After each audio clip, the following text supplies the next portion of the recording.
Bonjour. Nous savons que suite à un accident qui entraîne une perte de motricité, certains individus, après une période de rééducation, ont la capacité de retrouver cette motricité. Cela est lié à la plasticité cérébrale que nous avons déjà étudiée en première dans le cadre de la vision.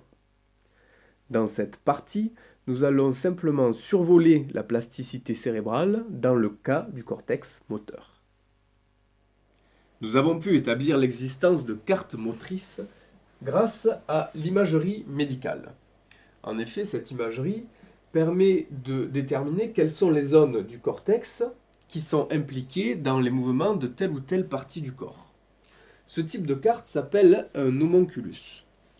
Il faut noter qu'il existe des différences entre les cartes motrices des individus. Ces différences montrent qu'il existe une certaine plasticité cérébrale. D'où vient cette plasticité cérébrale?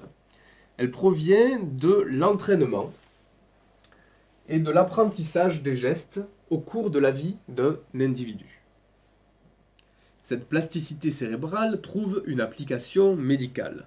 Lors d'une perte de fonction accidentelle du cortex moteur, par exemple lors d'un AVC qui peut entraîner une nécrose d'une partie du cerveau, si le cortex moteur est touché, nous pouvons nous retrouver avec des paralysies plus ou moins importantes. Avec une rééducation adaptée, le cerveau a la capacité de retrouver ses fonctions motrices. Notez toutefois qu'au cours de la vie, ces capacités du remaniement du cerveau se réduisent.